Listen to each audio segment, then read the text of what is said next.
I want to tell you about a future existence that will be free of all cares. And it's not heaven. Let me explain.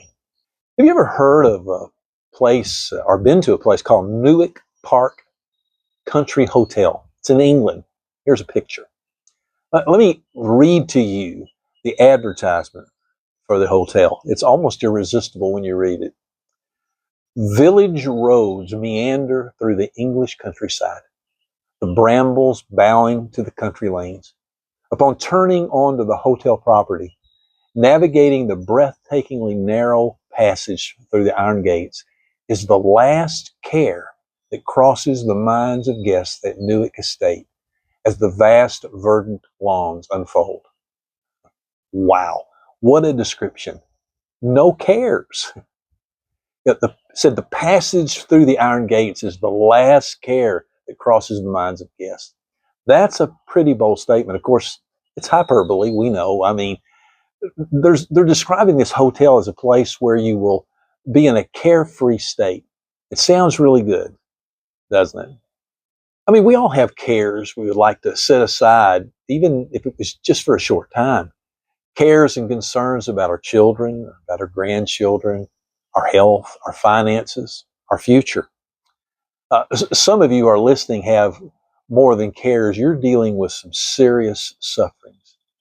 As a former pastor and a current chaplain, I am constantly amazed at what people have to deal with on a daily basis. Many with no hope for the present and certainly no hope for the future. Then there are others who suffer and do so with a real hope for the future in the present, a future in which all the former things such as death, mourning, crying, pain, and cares have all passed away and all things are made new.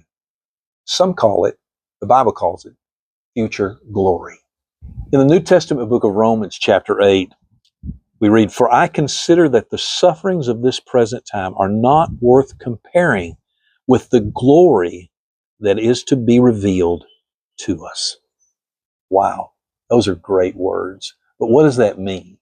First, this is written to those who have believed the gospel being the good news of what God has done for us in Jesus Christ, His Son. Those who have been born again unto a living hope through the resurrection of Jesus Christ from the dead. So these words are written to those. And notice the verse said the glory that is to be revealed to us. It's a future. It's to be.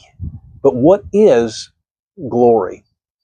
Well, glory is a word used all throughout the Bible. Take, for example, the glory of God. It's the outshining of all He is. It's the sum of all He is. His goodness, love, beauty, purity, judgment, splendor, power, wisdom, and majesty. It is the external manifestation of the greatness of God. That is the glory of God.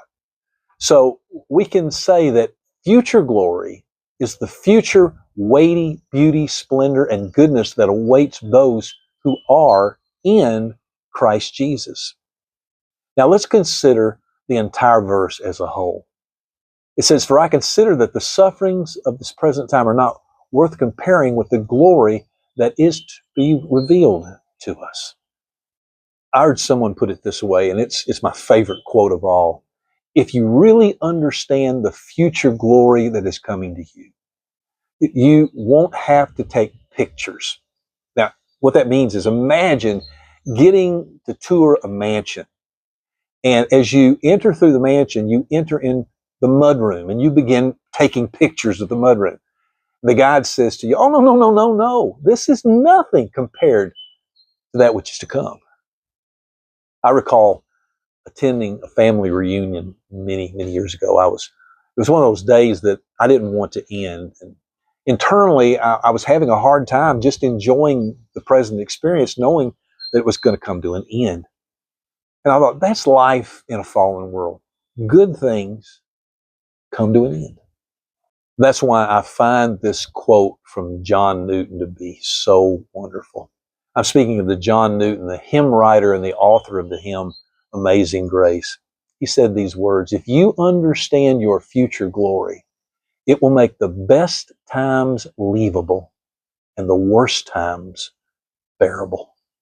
All of this means that for the follower of Jesus, you have been given the new birth, which is the down payment of God's future newness, which includes a new body, a new heaven and new earth, new perfected relationships, and new capacities for a kind of pleasure in God that will exceed all your dreams and expectations. So I suppose we can say that there really is a place, an experience that will be a carefree state of existence.